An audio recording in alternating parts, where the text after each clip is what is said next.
So we're going to, if you want to look at your notes on page 4.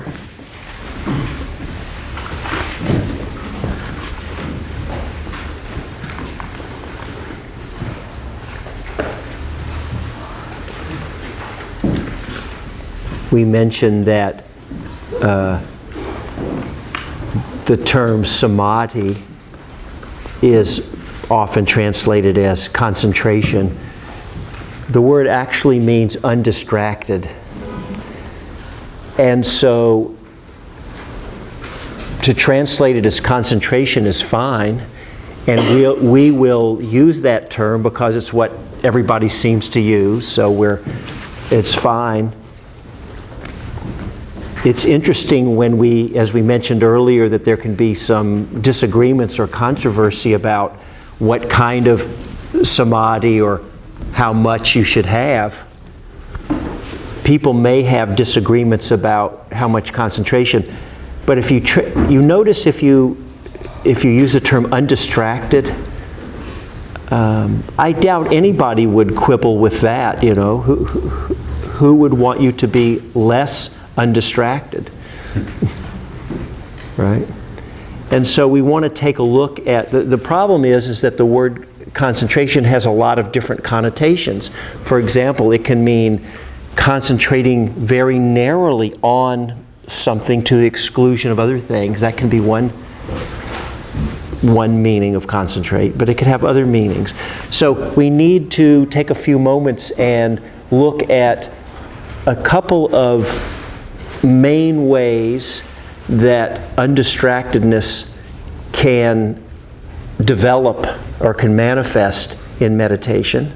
And there could be some other variations, but these, I think, two main ways are important, especially later on when we delve into the relationship of samadhi and jhana with insight meditation. This will be important, an important distinction.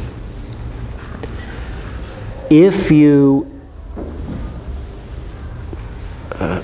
keep meditating, continue developing your ability to concentrate, eventually, you will continue to get better at it, and eventually you can become so skilled or so good at concentrating that your mind will be able to stay very settled or fixed on wherever you place your attention.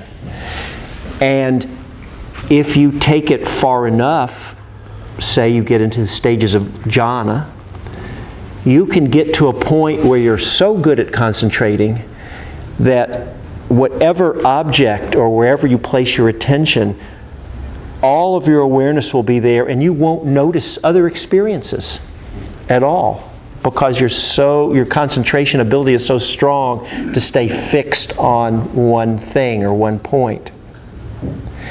And so ultimately you can take it to a stage that is called fixed concentration, sometimes called one-pointedness, in which if you took it far enough, you would not even be aware of your body anymore. Because, say one of the things we'll discuss was what is the kind of experiences that can happen as you start getting more concentrated. Some of you who are meditators know that you can have experiences that can be very pleasant or blissful. Some people see lights or hear sounds. There's a lot that can happen, and we're going to get into that later in more detail. A lot that can happen as the samadhi strengthens. And that can capture all of our awareness or attention, and we can become engrossed in those experiences. They're very pleasant, and they can really pull us, and we want to absorb. That's a word you'll hear sometimes, absorb into those, or go into, you want to go into the light. You want to go into the bliss. It's very compelling. And so if we were to follow that, you can get to a place where that's your whole experience is just light or bliss or any of these other experiences. And you have actually disconnected from awareness of your body. You won't hear sounds. There won't be thoughts. You can take it quite far. We call it fixed concentration because the attention is fixed unmoving. It's fixed just on one thing or one experience, one point. That's why it's sometimes called one-pointed. The mind's not wandering to other things. I also call this exclusive concentration, and I don't know if that's in the text or if I just can't remember if I came up with that myself. It may be in text. If some of you know, you can tell me. But I call it exclusive concentration because your attention is exclusively on the one point, and you could also say it excludes awareness of anything else. Okay, so you get the idea. That's one kind of way of being undistracted, one-pointed. Okay. There is another way in which the mind can become undistracted, and I think it's equally as strong of a level of samadhi, but it's a different kind of samadhi. And in this kind, if you continue meditating and your ability to stay undistracted deepens, let me go back for a moment. What has happened in that first kind of undistracted that I just talked about? I said you don't feel your body, you're one-pointed, you won't hear sounds, there won't be thoughts. Your experience, the changing flow of experience has stopped for you. Right? There's not an experience of change. Later we might talk about, I don't think it's quite that simple, because things get very subtle at that point, and there's actually insights, I think, that come in that kind of samadhi. But let's just say on the basic level, we could say you've lost the experience of change. In this second kind of undistractedness, rather than the flow of experiences coming to a stop for you as the mind becomes fixed, the mind itself comes to stillness, comes to a stop, even while the changing flow of experiences is still happening for you. If you haven't had that experience, it may be hard to understand, what would that be? So you just have to just intellectually understand it the best you can. But the basic idea is, what is it like to have actually, rather than a narrowly focused, one-pointed, exclusive concentration, to have awareness to be quite open and inclusive. It doesn't exclude anything. So your awareness, or we could say the mind, I'm using the term mind loosely, in that, we could have a whole discussion. I use the term all the time, but I can't say what is the mind. I don't know. So just have to know I'm being a little sloppy here. But I'm just going to say there's an experience in which I would say the mind comes to stillness and is unmoving and undistracted. And yet, changing experiences are still happening. And in fact, your awareness of them is on a whole nother level. Much more subtle, and your perception is much clearer. So you can see it's a different kind of undistractedness. Yeah? You're not disconnected from changing experiences. Does this basically make sense in these two? It's a very important distinction, because it's going to turn out that there are two different jhana systems, and each one is aiming towards these one or the other of these two kinds of undistractedness. So you can understand now why, if an insight meditation teacher has the understanding of jhana being an experience in which the mind's become one-pointed, or has exclusive concentration in which you've lost connection with change, that in fact jhana and samadhi is something separate from insight. Because for insight, at least in the traditional way we think about it, you need to stay connected with changing experiences. We talked about this a little this morning. So you can understand or see or perceive the nature of experience as being impermanent and dukkha, suffering, and not self, things like that. So you need to be connected with change. Right? If you think of Samadhi as culminating in a jhana in which it's the mind that comes to stillness, but you haven't lost change, then you don't have to separate out concentration and insight, because they're, you never lose connection with change. It's actually enhanced. Okay? I know I've said this many times today, but just know all of these things, we're starting to get in a little more detail, but we're going to tease that out in great detail. We'll go look at a number of texts and everything. That's the basic idea. So hopefully that's clear, but because that distinction of those two kinds of samadhi is so important, I do want to pause here just for a moment and see if there was any question about that, or perhaps a comment too could be okay, just for a minute or two, and then we'll move on. Yes, please. The inclusive jhana, I mean, the way you describe the exclusive, obviously that's an altered state of consciousness. And you also mentioned that the inclusive is at a different level of awareness, but is it altered, or is it just very, very clear? Right. The question is would I call it one or other of these an altered state of consciousness? Well, so this term altered is, I don't know what your normal daily life consciousness is. So that would be an individual experience of whether we call it an altered state. But I think for most people, the common human experience is, especially if our minds are untrained, our minds are out of control. They're totally undistracted. I mean, that's part of the human condition. That's one of the places that we're aiming to cultivate or change in our consciousness through meditation practice. I would say certainly if you are moving about, walking about, interacting in your daily life, then you can't do that and be and have no experience, not hear sounds, not be able to see, not be able to have your body move. So I don't think you're going to hit that kind of one-pointedness in daily life. So we would call that an altered state. This inclusive state is different. And in fact, you can be, well, certainly you can get in very strong states of samadhi like that, and still there can be some movement about.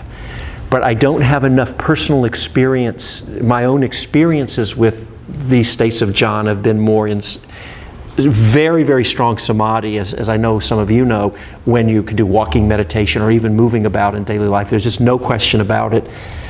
I don't have enough experience to actually be in jhana, taking it that far to know if this inclusive samadhi could be in part of moving about.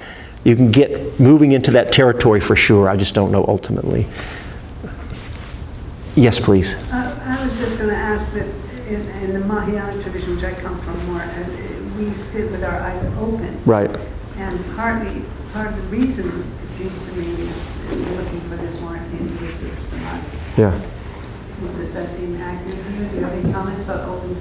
Right, about you practice in a tradition a Zen tradition, where a Mahayana tradition will say, right, where the actual meditation is done with eyes open. Well, no question about it. You can head towards, so we haven't said anything yet, that'll be on the practice side of what we do here because what happens in meditation is, if nobody gave us any instructions and we just sat down and did some practices that strengthened samadhi, we would naturally move towards one or the other. Each of us are different. So each of us would have our natural inclinations in how we would head if no one interfered with other instructions. So part of what we're going to be doing is looking at how do we naturally unfold, and then we, depending on what we want to do, we'll leave it alone and let it continue, or there are very specific ways to steer the practice in the other direction. So if you're moving towards exclusivity and you want to change it to inclusive, it's not hard to steer it. So that'll be part of what you do in practice. So people go in either direction with eyes closed meditation.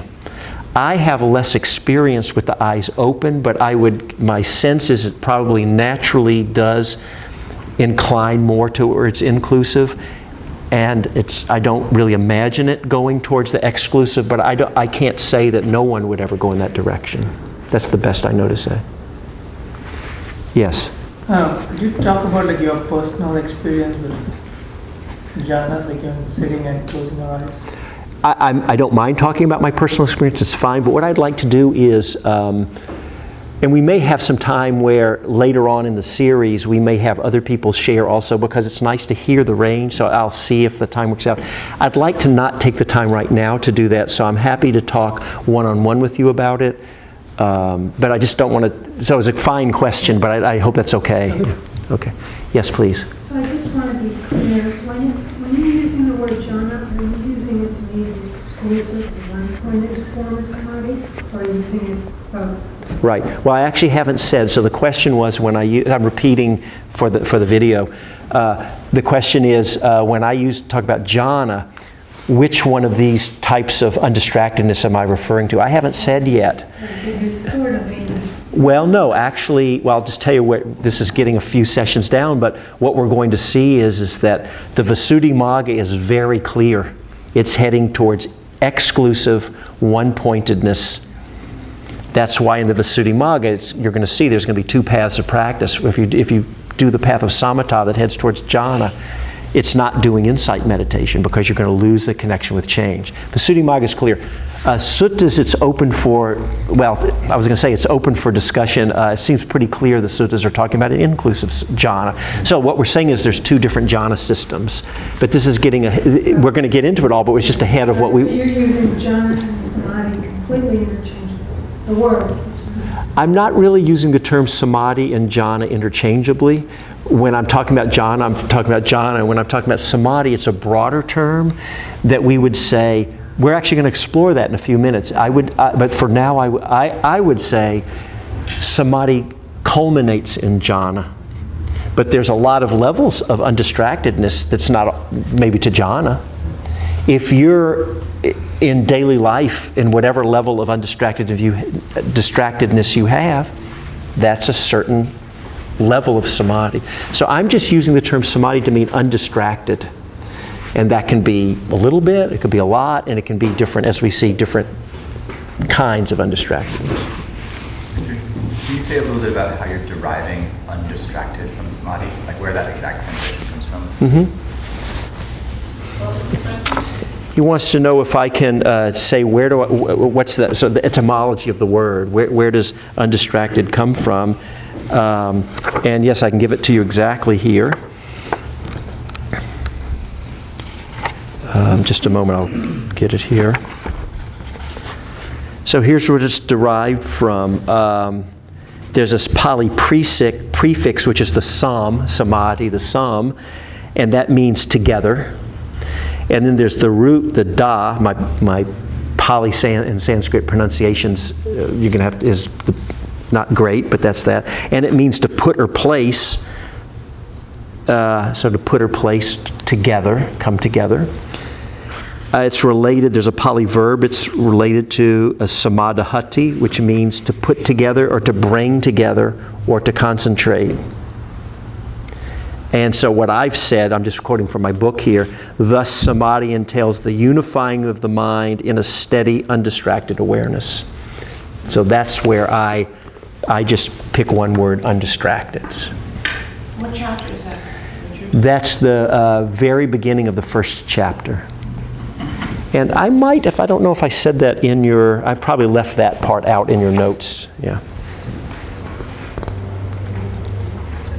The derivation. Okay, anything else on that? Yes, one more. You classify, I'm thinking about Goenka's body scan, whereas, you're moving awareness. Yes. But you're concentrating. Right. And you're looking at change when you look at the different sensations. So the mind is moving, or would you say it's still running? I'm just trying to see where this is. Right. So you asked about Goenka's body scanning practice, in which you're sweeping your attention through the body. You're very much connection with change, but of course anybody who's done that practice knows that it's highly concentrated. So I would separate out two things. That is a technique or a style of practice, and that's not necessarily the same thing as what is the state of awareness of or consciousness of the person doing the practice. I think where it tends to lead for many people is this very deep undistracted awareness. It's highly concentrating for many people. It's as with all practices, it's not the best for everyone, but those for whom it's a good fit find that it takes them very deep in samadhi. I haven't explored enough with that to know. I suspect people are going into jhana states with it, from what I understand, but I have to be a little careful. I'm not 100% sure. You're saying trying to fit it in here is like mixing apples and oranges? No. I would say, I think it leads to, from what the best I know, inclusive undistracted samadhi. However, that might not be true for everyone. People may fall off into the other style, They get all blissed out, and next thing you know. So it's highly individual, probably. Yeah? Okay. All right. So I'm glad we spent a little time on that. Very, very important concept, and we'll be coming back around to that. So if you turn to page 5 in your notes, we'll just quickly look at a few things on. We read a few quotes earlier this morning on the first page of the intro of the notes about the emphasis the Buddha put on samadhi. And here's another quote from the Anguttara Nikaya, one of the collections of the Pali Suttas. Without the peace of concentration in high degree, without attaining to calm, without winning singleness of mind, we're talking about one-pointedness there, right? A high degree of concentration. It cannot be that one shall enter, so the language is a little formalized. It cannot be that one shall enter and abide in emancipation of mind, emancipation from insight, free from the asavas. Okay? Pretty explicit. We talked about the asa verse early this morning. And then here's this other one. The Buddha had mentioned, I left some of the text off, but basically without jhana, Buddha says, if there is no right concentration, we're going to come back in a few minutes, the right concentration of the Eightfold Path, that's the eighth element, is right concentration, is defined as the 4 jhanas. That's telling you something right there, isn't it? Here, without right concentration, we know that's defined as jhana, then the basis for knowledge and vision of things as they really, oh, the word are is left out there, sorry, that's a typo, as they really are, is destroyed for one who lacks right concentration. If there is no knowledge and vision of things as they really are, then the basis for disenchantment and dispassion is destroyed for one who lacks knowledge and vision. If there is no disenchantment and dispassion, then the basis for the knowledge and vision of liberation is destroyed for one who lacks disenchantment and dispassion. So these are pretty strong statements, yeah? Richard? Yes. Can we go back to the previous quote? I want to come back to that singleness of mind Yes. bit, which you mentioned is pointing towards the exclusive. Oh, How hard should we take that? right. So this is getting into the Pali a little bit, but there's a word, ekagata. Oh, okay. So the eka means one. So ekagata, there's this list of factors called jhana factors. We'll do those again, not today, later, what those are. Is the word that is sometimes translated as one-pointed, but it's also sometimes translated as unification, unification of mind. So in English, one-pointed has a different connotation than unification. And so here, singleness also comes out of, I don't remember the exact Pali, but it's something related to this ekagata word for sure. I don't think this was my translation. I picked up someone else's translation to use singleness. And I forgot to mention this earlier. In order to distinguish between these two kinds of undistractedness, whenever I'm talking about fixed concentration, the one where exclusive concentration, I translate ekaggata as one-pointedness. And whenever I'm talking about inclusive concentration, I take the same word ekaggata and I translate it as unification of mind, just to make the distinction. Now, yes. So remember, we got these two kinds of undistractedness, exclusive and inclusive. Exclusive, you've lost changing experiences. Inclusive, you have not.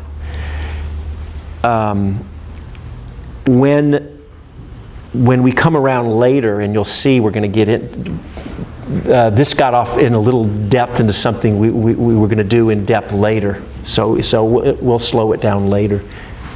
But basically, ekaggata, this Pali word, the eka, the one, this is just my own, the distinction I make. I translate ekaggata as one-pointedness when I'm talking about exclusive samadhi. And I take the same term, I call it unification of mind, when I'm talking about inclusive. And one of the things, again, we haven't done this yet, when we go through these texts and look, you're going to look for yourself and see, is it really true that there's this jhana in the suttas and it's talking about an inclusive samadhi? And is it true that jhana in the Visuddhimagga, well, we know it's talking about exclusive, it's explicit there. So we're going to have to look and see in more detail here. Right now I'm just putting out I'm just saying it to you, but we haven't looked to see if it's really true yet.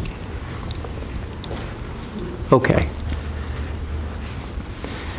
I don't want to spend too much time, it's actually an important topic, but on warnings on the dangers and misuse of samadhi. The basic,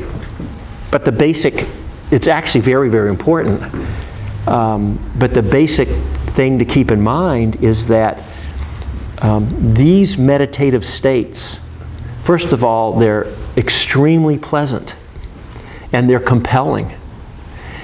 And they can certainly lead to, rather than liberating us from craving and clinging, they can end up doing exactly the opposite, increasing craving and clinging. And I cannot tell you how many people that I've spoken with who have just ended up with tremendous amount of suffering in their lives, either because they got this wonderful meditative state and they're chasing after it now and they can't get back, or they've never had it and what's all this jhana that I hear everybody talking about and that's what I want, and it can create a lot of suffering.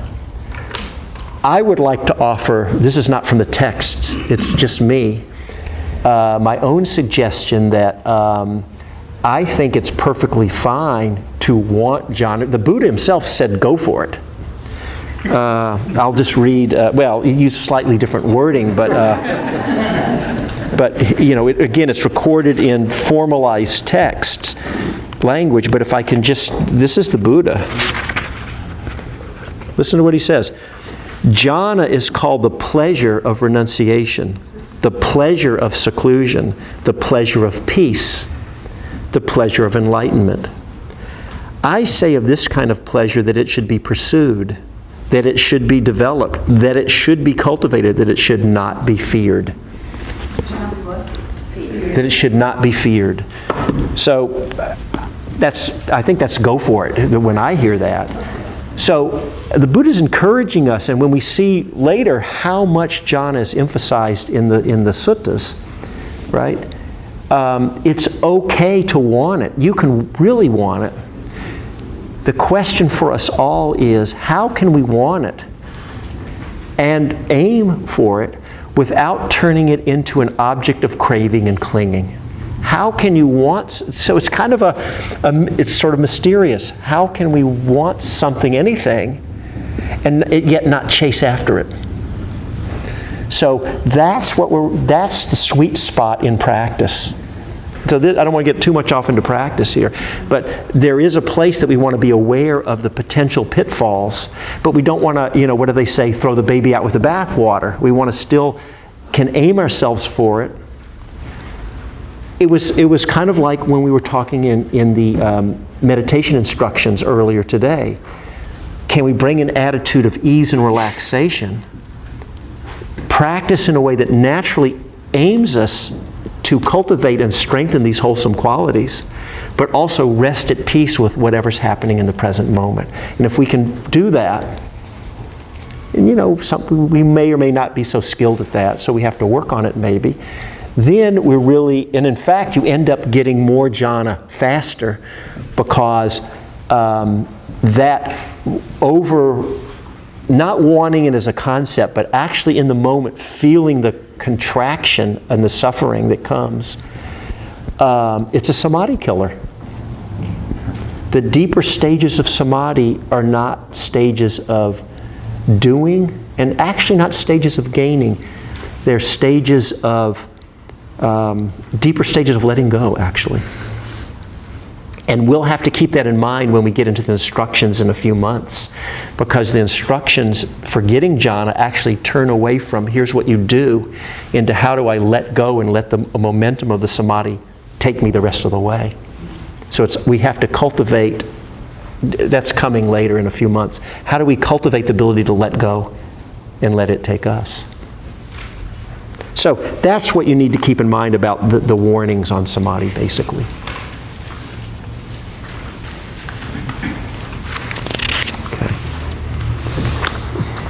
All right. Okay? All right.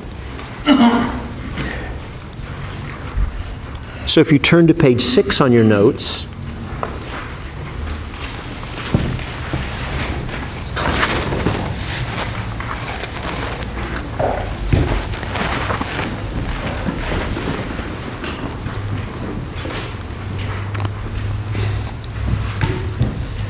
I just have a few things I want to say on this section called Developing Concentration, and then we can open it up. We have a few minutes if there are some questions. My comments are brief. There are three main precursors, if you will, or areas that we have to pay attention to set up the supportive conditions for deepening concentration. And there may be more things, but these are three to highlight from the texts. The first step, which is talked about a lot, is what's called sila. And that's the word that gets translated sometimes as morality, precepts. Some of you are familiar with, there's a standard list of 5 precepts. Non-killing, not stealing, right? Abstaining from sexual misconduct, right speech, and abstaining from drugs and alcohol which cloud the mind. Those are the 5 classic precepts.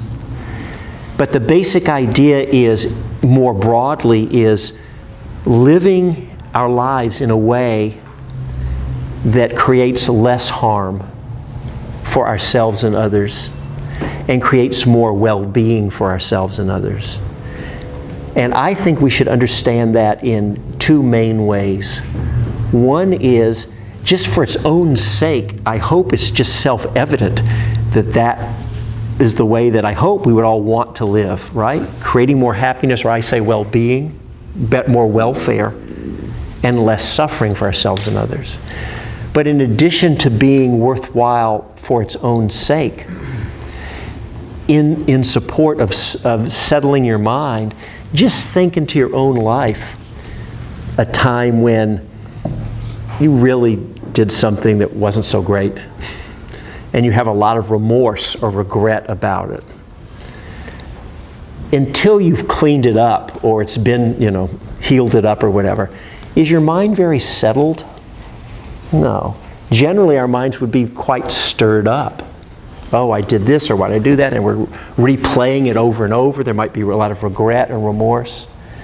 So acting in ways that create harm is counterproductive. It's not only not conducive for concentration, it's actually counterproductive, right? So we need to live in a way, we don't have to be perfect. If we did, none of us could ever attain any samadhi, right? Because fortunately you don't have to be perfect, but we want to be clear about our intention. And then we do the best we can. And hopefully be at peace knowing we do the best we can. And then when we do cause suffering, we want to have healthy remorse, but not the unhealthy remorse, which is just tearing ourselves down and beating ourselves up. Right? So we do the best we can. So hopefully you get that about sila, very important. The next one on here is what's called guarding the sense doors. And that basically means, so say you go on a meditation retreat. What we've done there is we've set up specialized conditions to live in so that everything gets very simple. You know, we're not, of course, I was going to say we're not sitting around, say, for example, watching a lot of TV, although these days with everything wireless and everybody's got their smartphones and everything, who knows what you're doing in your rooms, but with your iPads. But basically, we've set that aside because all that sense input is coming in. It tends to stir up the mind, and we try to let that go. So, rather than getting more and more and more sense input, we want to simplify it down to help the mind settle down. That's the basic idea of guarding the sense doors. So it means both setting up the conditions that are supportive, and in daily life we do the best we can with it. You can develop tremendous samadhi in daily life. People certainly can and do get to jhana in daily life practice. It's not just the purview of retreat. I think for most people it tends to happen more in retreat, but I know and work with several people, maybe just I've attracted all of them because of my book, I don't know, but there are people out there who, a small percentage, but can get to jhana in daily life for sure. So you don't have to cut everything off, you just do the best you can. And then the second thing is, in a given moment, working with whatever's coming, it may be wise sometimes to consciously, the idea of guarding the sense doors. So for example, if you're on retreat, you've set up the external conditions that are supportive. And let's just say, for example, there's another person for whom it's either is a difficult person for you, something about how they look or act, or the opposite, you're really drawn to them. Either way, it can stir up your mind. Well, what guarding the sense doors, for example, might look like, not looking at them, or making sure you sit on the other side of the meditation hall from them. Or, okay, if that's where they do their walking meditation practice, I'm going to do my walking over here. It's those kind of things is also part of guarding the sense doors. Looking to see what tends to help the mind settle and what makes it more stirred up. Yeah, so that's that one. Yes, please. I don't know if this is the right time to ask, but is it possible to cultivate samadhi while I'm working? While you're working? Well, of course you can contemplate. You can cultivate samadhi in working or in any activity. And then the whole question becomes, what is the circumstances and what would support you? And so it may be, you may have to do some experimentation to find out what that would look like. But just for example, say you're at your work, what would it be like if you, whatever your meditation practice is, so for example, if you work with mindfulness of breathing, what would happen if you tended to keep the breath in your awareness more of the time? Or if you do mantra meditation, to do your mantra a little bit. It's not that you have to do it perfectly every moment, but look to see, does it help you or not? What happens if you were to put your mindful awareness just in a general sense embodied? Or as you walk around at work, feeling your feet, anything that helps ground and center you and connect into the present moment. So you need to do the experiment and see. Also, I think many people find the formal practices, when you're doing formal meditation, if we can cultivate that, is a big support carrying into the rest of life also. So yes. Yeah. And then the last here is of the three pieces for developing concentration is setting aside the hindrances. And basically, this is a big topic on the hindrances. If you haven't heard them, I'll just mention briefly. There's this list of 5 hindrances. First one is talked about in some different ways, but we typically say sense desire. It's similar to the kilesa, this term kilesa, which is defilement of greed. Same thing. It's like wanting to, it's being pulled or going towards pleasant experiences or being pulled by them. The opposite of that is an aversion, or in the kilesa it's called a hatred. It's a pushing away experiences or getting away from experiences we don't like. So, and then there's an agitation of the mind, which is called restlessness and remorse. So we're too agitated. We need to learn how to quiet down. And then the other is called sloth and torpor, when there's just a dullness. It could be a sleepiness, a dullness, a lack of clarity. I know I'm doing that quickly, so don't worry if you don't remember all those, but just so you've heard, these are hindrances. And that was 4. And the 5th is skeptical doubt. And that one is insidious because it really undercuts our confidence in the teachings, in ourselves, and everything. So these hindrances that I just named, they're actually they're just whatever. They're not inherently. They don't have to be hindrances. They're just, when sense desire arises, if it's known with mindfulness, it may or may not actually be a hindrance. They're called hindrances because they have a tendency to get us caught. And so when they're up, the hindrances need to be either suppressed or let go of, abandoned, or gotten over, and the intensity brought down in some way enough. You don't have to uproot the potential for all hindrances to ever arise, right? But you need, in the moment, to set that aside enough so that your mind can settle. So these are 3. Could you give an example of suppressing a hindrance?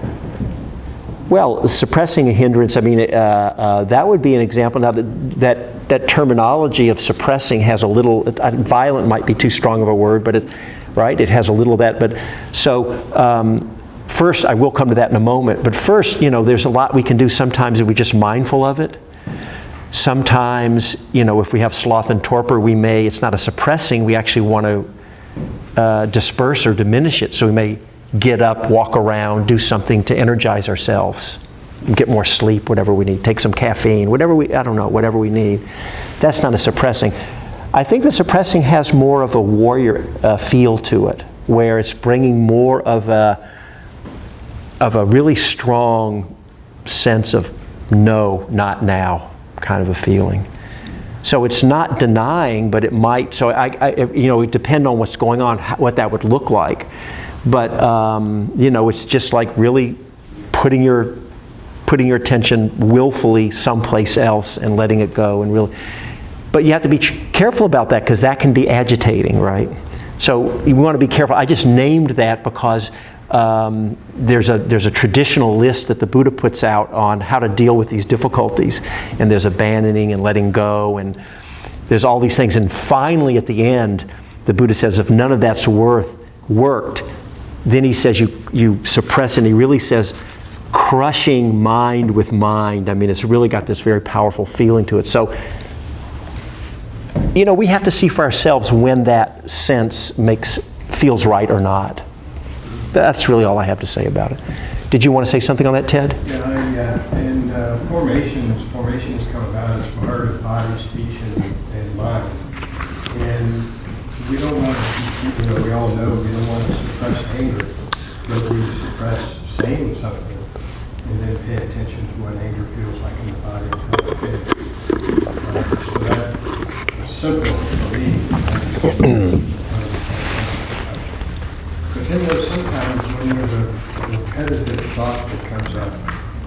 because of excess energy, for example, like even wanting to raise my hand and say something.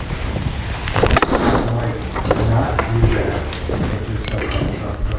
It's not necessary. So that, the one, the anger, not speaking is a strong suppression that I do. The other, to kind of just let something go, is almost really the same, just a mild suppression. And if I can add one thing on an inclusive, exclusive, and this will be painting kind of a controversial picture, but we all, like when we're listening to you, we're excluding the traffic flows. We all have very similar lives, they just operate at different degrees. In meditation, whenever I'm on the object, I almost define that as exclusive. And then when I'm not on the object, it's inclusive. Right. And it's kind of a degree of how much exclusivity and inclusivity. Now, Right. Let me just finish it one more time. I meditate on a boat. So there's seagull sounds and things like that I just learn to let go. And they disappear. Unless something dramatic changes, it's gone. And the same thing with a very loud phone call. So I consider that excluding those sounds. But then if somebody would say my name, I'll probably hear it. Right, so I appreciate that, and just to did you all hear that? So there's always, and it is true, if we did nothing but said, okay, you're a beginner meditator, you've never meditated before, sit down and pay attention to your breathing. There is some sort of inclining towards what you include and inclining. And if we say, allow other experiences to be in the background, that's already starting to have we're excluding and including. So absolutely, of course that's true. There's always that aspect of inclusive and exclusive there. And so what I'm talking about here, in the Samadhi, I was actually just taking that I'm speaking of a specific aspect where what can happen in the Samadhi is actually things can get very strong, and we can start to head in directions where, that's just my terminology. You can get to a place where I wasn't thinking it so much in the path of practice like you are, but we can really get to a place. There is the experience in which body awareness has been cut off. If you get to that point. And so I'm thinking of it more as we look ahead towards jhana, and we'll start to notice as we're as the Samadhi gets stronger.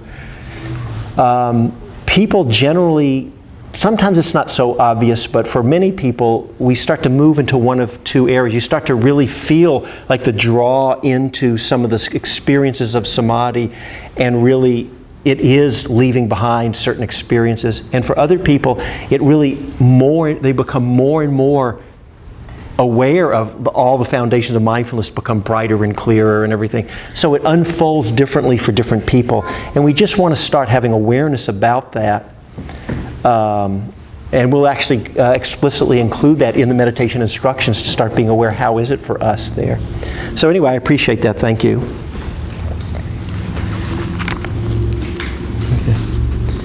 So we've got one more main piece I'd like for us to look at, and it's at the bottom of page 6 through through the end of your notes for today. And this is right samadhi. And to begin with, I put a quote here from the Samyutta Nikaya. That's what the SN stands for. This is very interesting to me. He says bhikkhu. So the bhikkhus is the monks, and the bhikkhunis, that would be the nuns, the women. So here he is speaking to the men in this case. He says bhikkhus develop concentration, develop samadhi. A bhikkhu is concentrated, understands things as they really are. And what does he understand as they really are? He understands as it really is, all formations are impermanent. And then he repeats, develop concentration. One who is concentrated understands things as they really are. That's very interesting. to me. He didn't say do insight meditation here. He just said develop samadhi. I translated here as concentration. And just through that, you understand things as they really are. That's the insight. Isn't that what insight is? I mean, there's lots of ways we could talk about it, but certainly I think that could be a wonderful way to think about at least the fruit of insight is an understanding of things as they really are, right? In fact, we said earlier this morning that one of the ways that in the texts, when someone attained enlightenment, it would say that they did their practice or whatever, and they understand as it really is the Four Noble Truths. A little different than the language that said with the destruction of the asavas. That was another way. But certainly one of the ways is they understand as it is the Four Noble Truths. Okay? So, and then they have their enlightenment. So here we have it. So how are we supposed to hold this? Again, we've been putting these teasers out of these two different paths. Is insight part of concentration or different? This seems to be a contradiction to the teachings that say it's insight, not concentration, that leads to this liberating understanding. So let's take a little bit of a look there.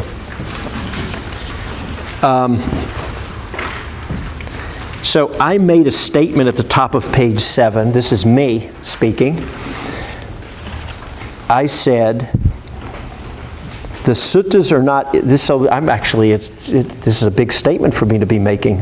And it's not coming from anyone else, so I don't know. The suttas are not interested in any type of concentration, but a special type of concentration, right concentration. So I felt like I was on a reasonable, I think I could argue the point well enough, but that's a big statement I made. The reason I say that is, I think most of you are familiar with the Four Noble Truths. And the fourth noble truth, so the first noble truth is the truth of dukkha. We translate it as suffering, but that's a little suffering through clinging. Second noble truth is what gives rise, why do we cling? It's conditioned by craving. The third noble truth is nirodha, cessation, that there's an ending to that. And the fourth noble truth is the path that leads to that, which is the Noble Eightfold Path. So that was quick, but I wanted you to hear that.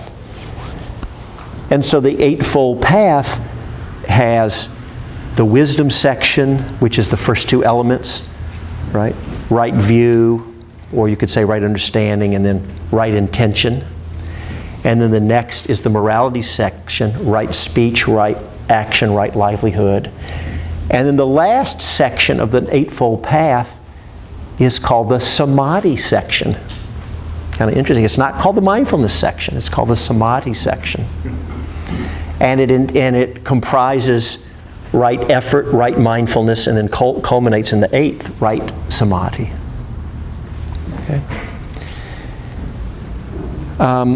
Right samadhi is defined explicitly in the suttas. It just says straight out, so this is not controversial. It defines it as what's called the four jhanas. So there's four of these. And that's right samadhi. So it's not, well, let's get pretty good samadhi and that's right samadhi. The suttas are saying, really they're saying if you don't have jhana, you don't have right samadhi in a sense, although I have to say, I don't find that helpful or useful way to hold it at all. The way I think, the only way that I can see that's useful is to think of it as any stage of concentration you have, we should think of as right samadhi, as long as it's informed by right view, right intention, all the other elements. Probably right view more than anything. And we could say it culminates in the four jhanas. Right? I think that's a better way to hold it because it really brings us right back to what's actually real and true for me in my practice now. Yeah. Wherever I'm at. And so, but the suttas do, in fact, they don't say it culminates in jhanas. It says right samadhi, that is the four jhanas. So that's very interesting then. I'm assuming, the assumption I make is that anytime the suttas speak about samadhi, unless they're explicitly talking about wrong samadhi, which they do sometimes, they mean right samadhi. I just fill that in my own mind. That's why I made that statement. Richard? It seems that you're distinguishing between insight practices, vipassana, and insight and liberating insight that you mentioned on page 7, and knowledge and vision of things as they are, which comes out of concentration, but is a different term from vipassana. Right. Well, we're going to get into that more next time when we really look at what the Visuddhimagga, what it calls insight meditation practice, what that is. But yes, for now, yes, that's true. I am making a distinction between what we call insight practices, insight meditation, and insight as a noun, just something that you realize or attain.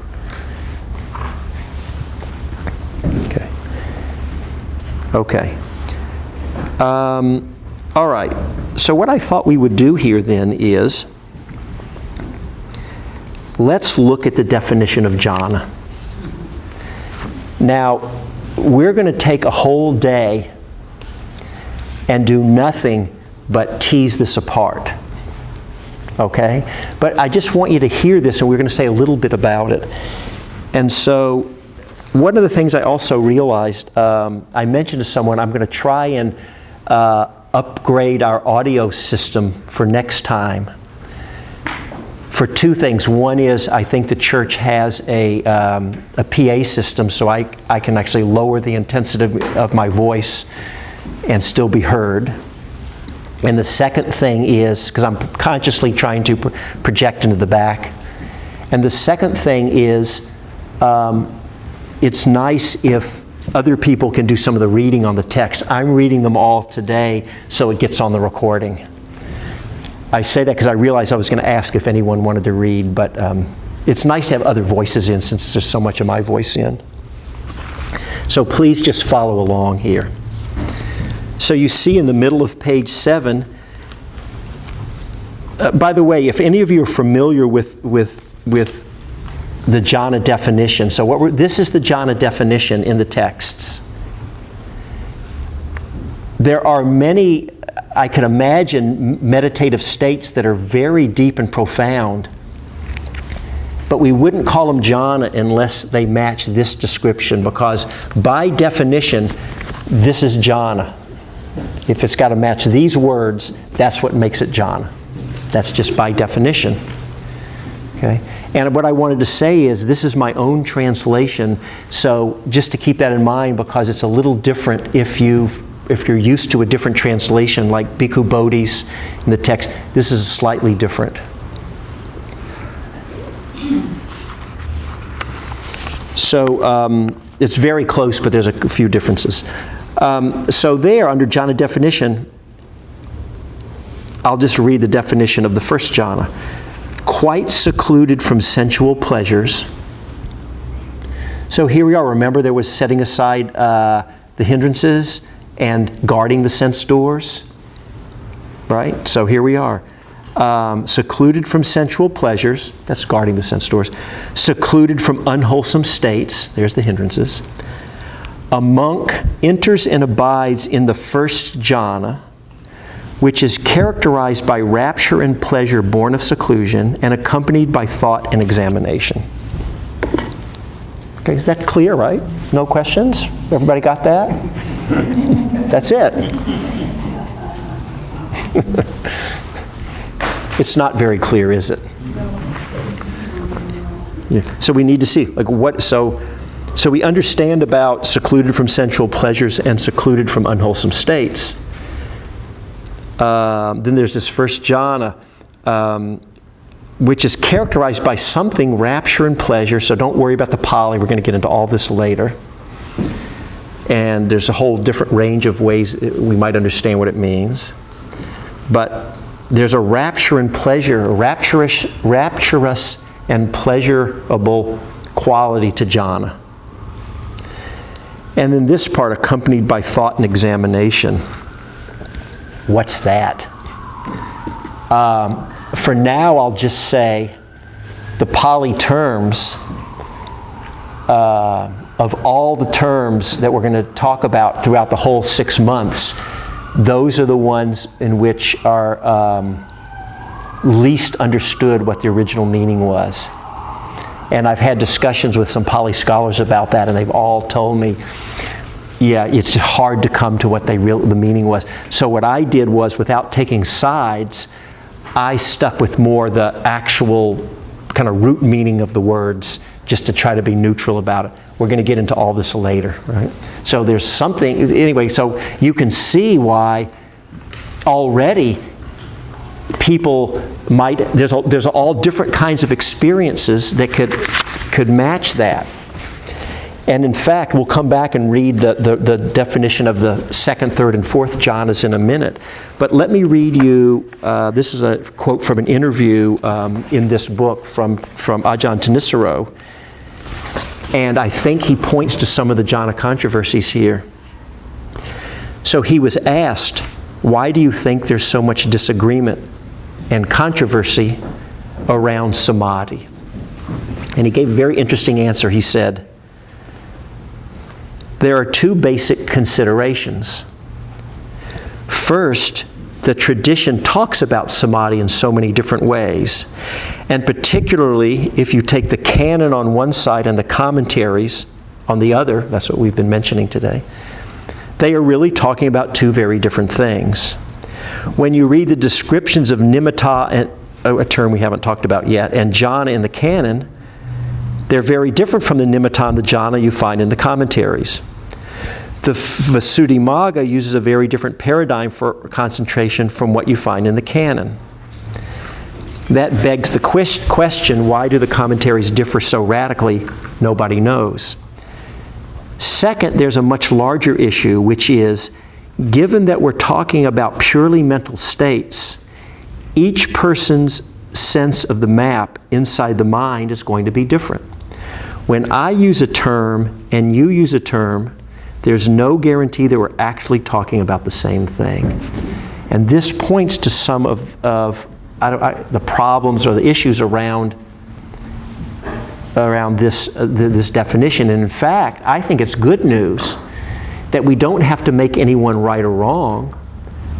Say, oh no, they say that's jhana, that's not jhana, this is jhana. If your meditative state matches these words, then you can legitimately say it's jhana. And who can say that you're wrong about that? And so you can understand why the commentaries then wanted to try to nail this down more crisply. This is one of the areas that's not so clear. And so it's understandable that they headed off in a certain direction according to their best understanding. I'll just finish what Tanjeff said here because I thought it was kind of interesting, and then we'll come back to the definition. This is Tanjeff speaking. Once when I was camping in Utah, we went to Powell Point. We had a guidebook and thought we were following the road to Powell Point, but we made a wrong turn somewhere and came out at Henderson Canyon instead.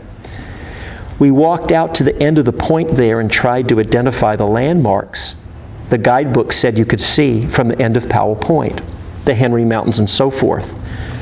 The one problem was there was a very large cliff off to the east, which wasn't in the book. About 15 minutes after about 15 minutes, we realized that the cliff, what they were looking at, was Powell Point. We had made a wrong turn. So the next day we went up to Powell Point, and the hills we had originally thought were the Henry Mountains were something else entirely. The Henry Mountains were much further east. The problem was that we had been standing at the wrong place, so our sense of the landscape was all skewed. You've got the same issue with people meditating, or even worse. When you talk about meditative experiences, who knows if we're standing on the same point? And this is the real point I wanted to make. There are so many different points you can stand on, and so many states that are radically different but fit the same verbal description. And then he ends by saying, what makes it worst is that even if the pole point of the mind were right to your east, you wouldn't be able to see it. So I appreciated what he had to say there, and I find, you have to notice, how do you feel when you hear that? I find that my mind relaxes. Okay, I don't have to find the one true correct understanding there isn't such a thing, but as if it's out there waiting for me to discover it. I can appreciate the range of ways that people practice and teach and experience this. And then I do my best to navigate that terrain and to find my way. And to know that all of these different systems seem to have been working well for all these great masters. And that really we can trust our own hearts, our own intuition. And I think a lot of the maturation in the maturity in meditation is coming to really know more accurately when we can trust our inner knowing and when not. And of course that comes through trial and error. So, okay, so there was the first definition. I'm kind of confused by the word thought there, because it's thoughts that keep Right. me distracted. Right. The question was, you said in that definition you're confused by the word thought. So we're not able to get into it today, but let me assure you that I forgot which class, but it's coming up in 1 or 2. We're going to take that term and we're going to go into depth in all of this. And we're going to look at all the different ways it's understood, shades of meaning, and what the ramifications are of the different understandings. Yeah. So I hope you're satisfied to let it sit for now. Okay. All right. Here's the second jhana. With the stilling of thought and examination, that was in the first jhana, he enters and abides in the second jhana, which is characterized by rapture and pleasure born of concentration and accompanied by inner composure and singleness of mind without thought and examination.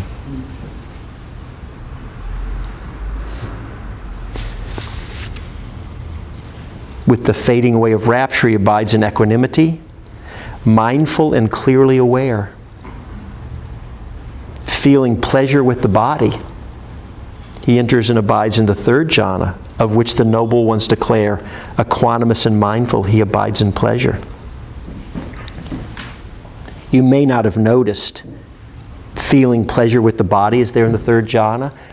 You remember when I said there's one way you can cultivate undistractedness, and if you take it far enough, you won't feel your body anymore? That's actually what the Visuddhimagga explicitly states happens in their jhana. How can, here it's saying explicitly that you are connected with your body. So how can that be? We're not going to answer that right now. There is an answer, but they do have an answer for that question. But with the abandoning of pleasure and pain, with the previous disappearance of joy and grief, he enters and abides in the fourth jhana, which has neither pain nor pleasure, and purity of mindfulness and equanimity. So I'm guessing if you have, just one moment, yes, if you haven't reflected on this before, you just don't get much from, I mean, you hear it and it's like, okay, but there's a lot in these jhanas. They're just amazing meditative states. And can you hold your question for it? You won't forget? Okay, because I want to add also that later when we come back and look in detail at these, we will also look at what are called the jhana similes. So I would say I don't know the percentage exactly, but let's just say in about half the places, this definition is given for jhana. And we could say maybe in about half the other places, this definition is given, and for each jhana they add a simile, which goes into more detail describing the state. About it's as if water is suffused through they give these images of like that go in more detail. So we'll want to look at that. That will help us to understand what's going on. Just one moment. Yes? So do these tend to be linear, being a mental person and thinking in sort of a mental way? You mean do you go through one after the... Experience them on a linear way, or can you sort of jump? Right, or can you jump? Well, that's an interesting question. So people do... I don't teach in this way, but people do actually teach people. They want them to gain enough skill that they can jump around from jhanas. But I think they tend to be linear, is probably mostly for people. I'm not qualified to say that, I can't say that no one ever just jumps right into one, like the fourth jhana or whatever. I've had experiences that felt like you just went right in. But, maybe you very, very quickly, that feels you just shoot through them all and end up there, or do you jump? I don't actually know. Yeah. Yes, please. My question's even more general, because I was wondering how important it is to be able to differentiate between I'm in the second jhana or the third jhana, Right. or the fourth jhana. I know I've been in something, Right. but I don't know which of Right. these jhanas. So you're asking how important is Important to know. Well, I think that's a kind of a yes and no thing. So in a general way, you could say that you don't have to, like if say you didn't know anything about jhana, you'd never exposed, but you meditate and you just fell into some meditative state and maybe it really was a jhana. It's fine, you don't have to have this verbal conceptual framework to map it onto, because you're just in a very wholesome, beautiful state of mind, and the clarity of mind is phenomenal, and you can then, your level of perception, insight, clarity, really knowing, this, and a lot of times there's not a lot going on in some of these states, but your mind's so subtle, you don't need much, and the level of seeing where there's clinging and letting go, it's happening on a whole nother level. You're getting all that benefit if you've never even heard of jhana. So in that sense, I would say it's not like you have to map it onto there. The other side of it is, I think it is useful and I may be important to understand the terrain so you know what's possible, so you can work with it more skillfully, especially to help us drop into even subtler levels. So if you've accessed what we would call first jhana, there's more there, and you don't ever have to do more than that, but then we would want to understand, what is this? You don't want to stir your mind up and pop yourself out of jhana, but if we know this, then we kind of know how to incline and what we might do to move further. So I think let me just say, extremely useful. But I don't want to go to say you have to know it. Other people might give a different answer. Yes. I noticed in this set, the cognitive, the singleness of mind is not mentioned in the first jhana, and yet I believe, what would you say about ekagata in first jhana? Right. That term ekagata is not in the jhana definition here, but it is in a list called the 5 jhana factors, and so by definition it's there. And experientially, when you're in jhana, you in fact do have the mind's not moving. There is ekagata there, so it's most certainly there. We'll get into all that. Some of these questions are jumping ahead of where we are as a group. Yes. Just a quick question. In the first jhana, when it says born of seclusion, that simply means physically removing yourself, right? To create the conditions. Well, that's one level of it. And we're going to come back and when we slow down and really look at that. But really, I would say it's, the way to really think of it is in all the ways that we need the support of seclusion in order to enter jhana. That's what it's talking about. So it's a mental, really, but do we need the external support also? That would depend on each of our own minds, what that looks like. For some people, if they can get into jhana in daily life, that's different for someone who, because because of what's going on in daily life, for them, their mind's not so easily able to settle there. So it's different from person to person. Yeah, Andrew. Regarding the first jhana, Yeah. how single-pointed or unified is the mind if there is thought in it? Well, that's an interesting question. How unified or single-pointed is the mind if there's thought in it? So, well, it depends on which jhana you're aiming for. Let me just let that siren go by.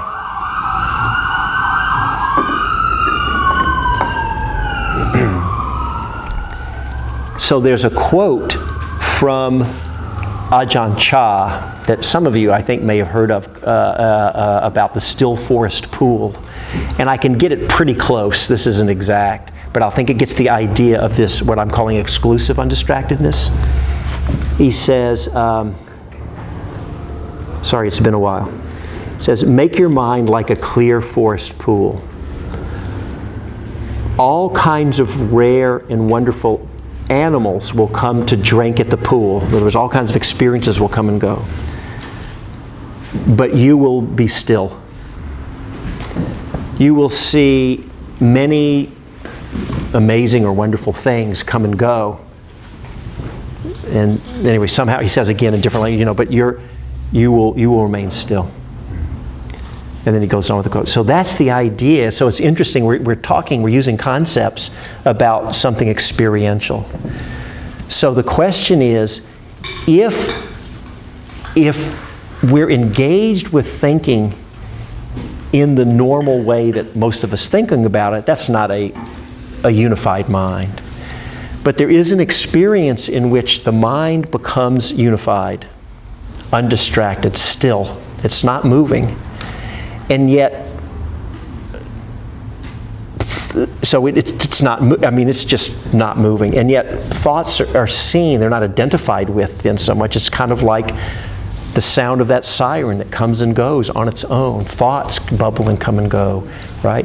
And they can be seen. As a matter of fact, you can get into interesting places where your perception is so, your awareness is so keen, you can actually experience the energetic force of the thought before it's broken the surface, just, that it's starting to coalesce and come together and it's leading to a thought before it even bursts into verbal. So you're on a whole different level.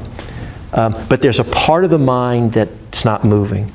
I'll tell you what my hypothesis is, but I'm really, if any of you are brain scientists, I'm going to really get into trouble here, but let me just, this is my guess.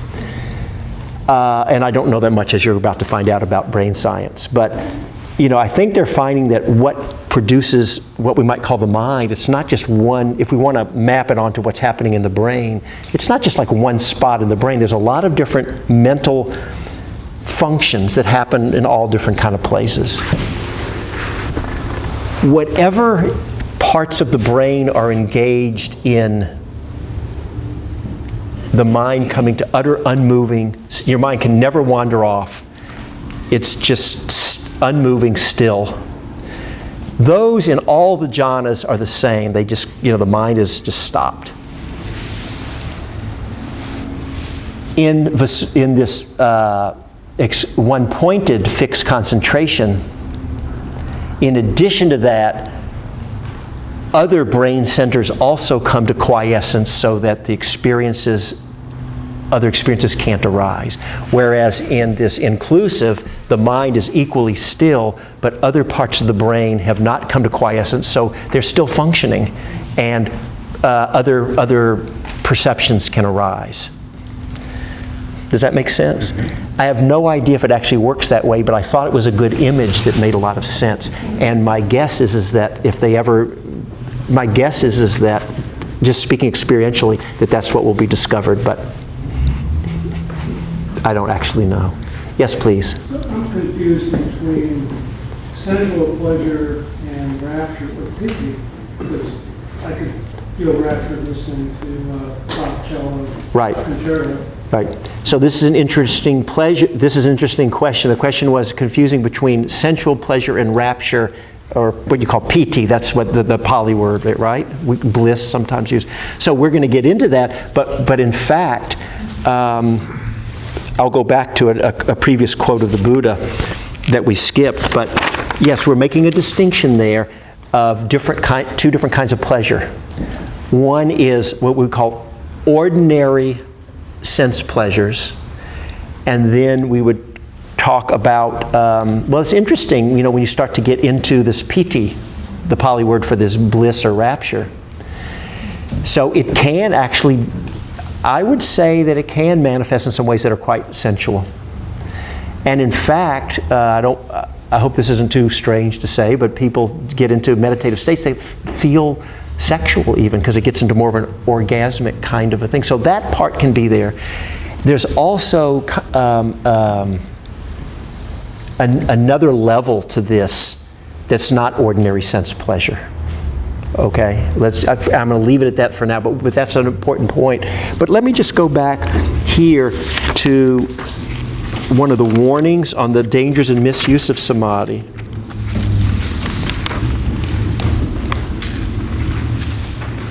Sorry, it's not in your notes, but I have it here. Let me give you a quote. Just one moment.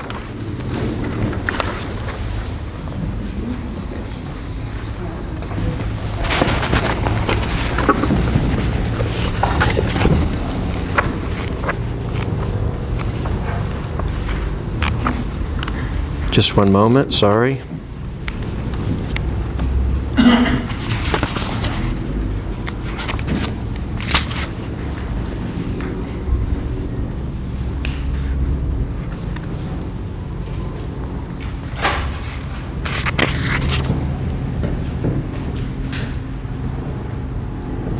Well,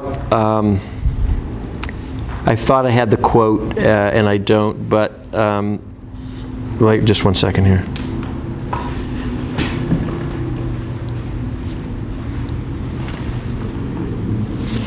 Sorry, it's here somewhere, I just am not finding it, but the Buddha explicitly says that one of the benefits of jhana and deeper stages of samadhi is that it's an antidote, because the pleasure of jhana is more sublime.